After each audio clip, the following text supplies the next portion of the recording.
Hi అండి. ఈ video అయితే మీ అందరికీ యూజ్ఫుల్ అవుతుందనే అనుకుంటున్నాను.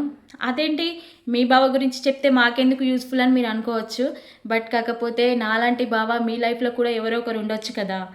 అవును కదా! అప్పుడు మాత్రం కంపల్సరీ నేను చెప్పే మాటలు మీకు యూజ్ఫుల్ అనే నేనైతే అనుకుంటున్నాను.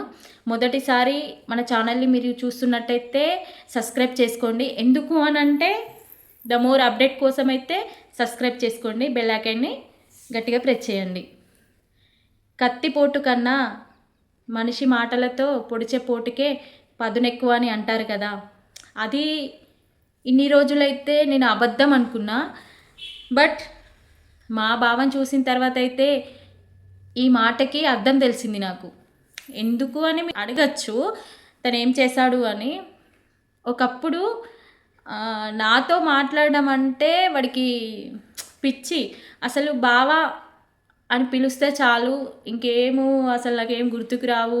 నువ్వే లోకం, నువ్వే ప్రపంచము, అసలు నువ్వు లేనిది నేను లేను అన్న విధంగా బిహేవ్ చేసేవాడు. ఇప్పుడు ఫోన్ చేస్తే చాలు ఎప్పుడు ఏదో ఒక మాట అంటూనే ఉంటాడు, ఏదో ఒక మాట తిడుతూనే ఉంటాడు. అదేంటి మీరు అనొచ్చు, అసలు అలా తిడుతున్నాడు అంటే మీ మీద తనకి ఎంత ప్రేమ ఉంటే తను అలా బిహేవ్ చేస్తున్నాడని మీరు అనుకోవచ్చు.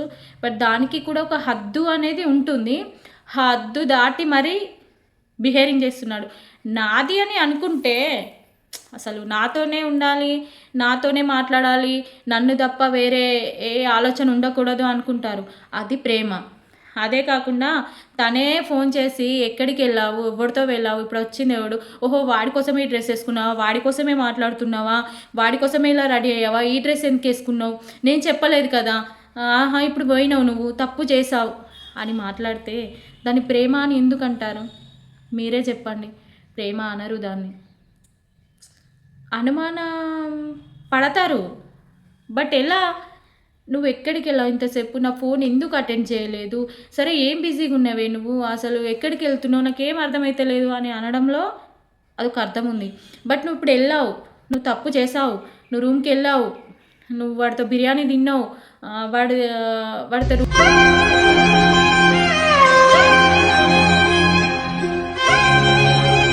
రూమ్కి వెళ్ళావు, ఎక్కడికి వెళ్ళావు, వాడి బైక్ ఎక్కావు అని బిహేవింగ్ చేస్తే అయితే నా దృష్టిలో మాత్రం అది ప్రేమ కాదు. నా దృష్టిలో మాత్రం అది ప్రేమ కాదు. వాడిని ఎంతలా అంటే మా నాన్న ఉంటే నేను మా నాన్నని ఎంత ప్రేమించేదాన్నో అంతలా ప్రేమించా. మా నాన్న ఉంటే నేను మా నాన్నని ఎంత ప్రేమించేదాన్నో అంతలా ప్రేమించా. బట్ వాడు అనే మాటలకి నా మనసు మాత్రం చచ్చిపోయింది. ఎందుకురా భగవంతా నాకు ఈ జన్మనిచ్చా, నేను బ్రతుకుంటే ఎందుకు అని అనిపిస్తుంది. నేను సంపాదిస్తా, చాలా సంపాదిస్తా, కానీ నా అనుకునే వాళ్ళు మాత్రము నాకెవరూ లేరు. ఎవరు లేకపోయినా తను ఉన్నాడు కదా, నన్ను షేర్ చేసుకుంటున్నాడు కదా, నా కష్టమైన సుఖమైన ఏదైనా నేను ఎవరితో చెప్పుకోను, తనతో తప్ప. బట్ తనకు అన్నీ నేను చెప్పి ఎక్స్ప్లెయిన్ చేసి వాడి దృష్టిలో నేను చీప్ అయిపోయినా. ఎంతలా అంటే ఒక బజార్ దానిలో నువ్వు రాకముందు జీవితం గురుతైన లేదని, నేను కలుసుకున్న క్షణం దృష్టిలో నేను ఇంతలా చీప్ అయిపోతాను నేను అనుకో. నేను ఏ తప్పు చేయలేదు, చేయను కూడా. అంతే, నా రెక్కల కష్టం మీద నేను బ్రతకాలనుకున్నా. ఇప్పటివరకైతే నేను చేసింది అదే, ఇక ముందు కూడా అదే చేస్తా. ఎవరో ఏమో అనుకుంటున్నారు, ఎవరో ఏమంటారు నా గురించి చీప్గా 10 మంది మంచి మాట్లాడితే 10 మంది చెడు మాట్లాడతారు. ఓకే, నేను ఒప్పుకుంటా. అందరూ బయట మాట్లాడింది వేరు, నువ్వు మాట్లాడింది వేరు, నువ్వు మాట్లాడింది వేరు. అర్థమైందా? ఎవరెన్ని అనుకున్నా నా గురించి తప్పుగా, నువ్వు ఒక్కడే నమ్మితే చాలు అనుకున్నా. బట్ ఆ నువ్వు ఒక్కడివే నన్ను ఇంతలా చీప్గా చూస్తే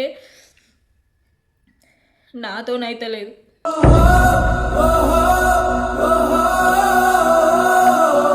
ఈరోజు కూడా, ఈరోజు సరే ఇన్ని రోజులు ఏమైపోయింది, ఈరోజు ఏమైందంటే నిన్న నిన్న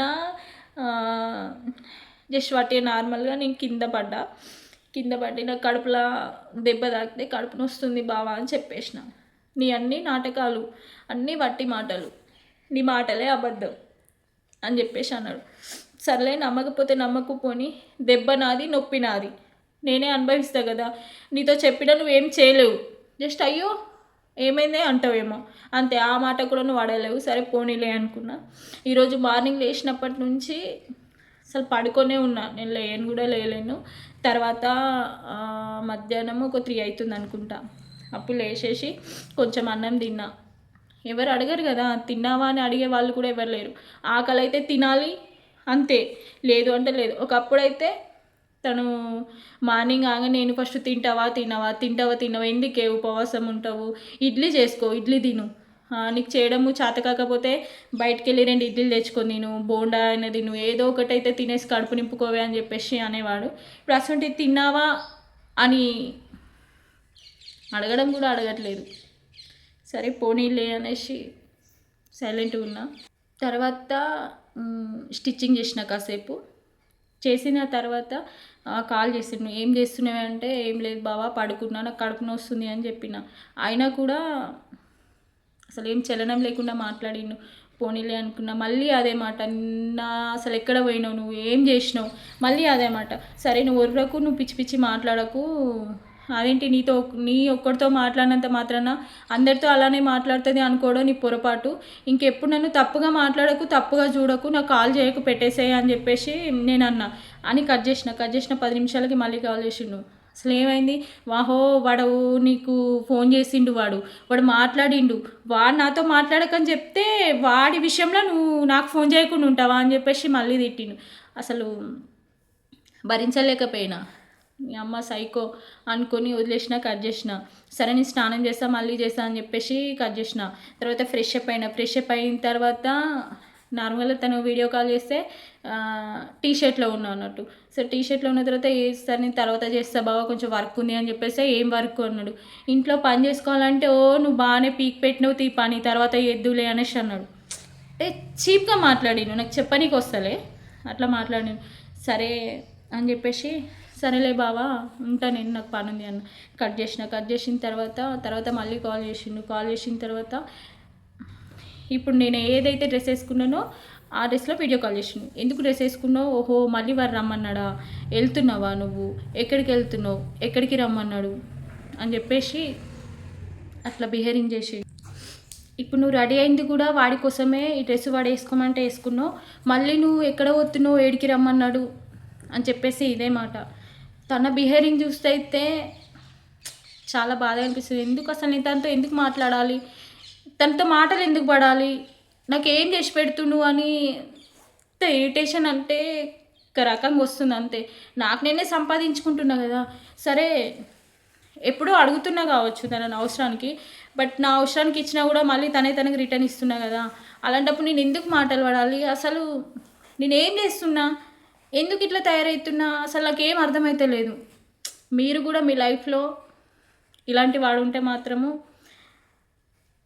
తనను వదులుకోవడమే మంచిది, తనతో ఉండడం కరెక్ట్ కాదు. అలాంటి వాడు ఎప్పటికైనా మనను ఒక బజార్ దానిలాగానే చూస్తాడు కానీ మనిషిలో మాత్రం ఎప్పటికీ చూడడు.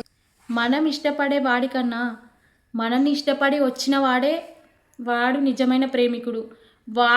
అలాంటి వాడిని ప్రేమించాలి తప్ప మనము ఓన్గా డిసిషన్ తీసుకొని సరే వాడే నా లైఫ్లో కరెక్ట్ అని మనము రాంగ్ డిసిషన్ తీసుకొని వాడిని పిచ్చిగా ప్రేమిస్తాం చూడు, మనం కరెక్ట్ కాదు. ఎప్పుడైతే మనం కావాలి, నువ్వే కావాలి అని చెప్పేసి మన కోసం ఏదైనా చేసి, ఏదైనా నువ్వే నా ప్రపంచం, చావైనా బతుకైనా నీతోనే అనుకొని నిన్ను ఇష్టపడేవాడు వస్తాడు చూడు, వాడిని ప్రేమించండి, లైఫ్ బాగుపడుతుంది. నువ్వేం చేసినా కరెక్ట్ అంటాడు, నువ్వు ఎలా ఉన్నా నువ్వే నా దేవత అంటాడు. వాడు నిజమైన బావ. ఈ వీడియో నచ్చితే లైక్ చేయండి, షేర్ చేయండి, సబ్స్క్రైబ్ చేయండి. మరిన్ని మోర్ అప్డేట్ కోసం వెయిట్ చేయండి. Okay bye bye.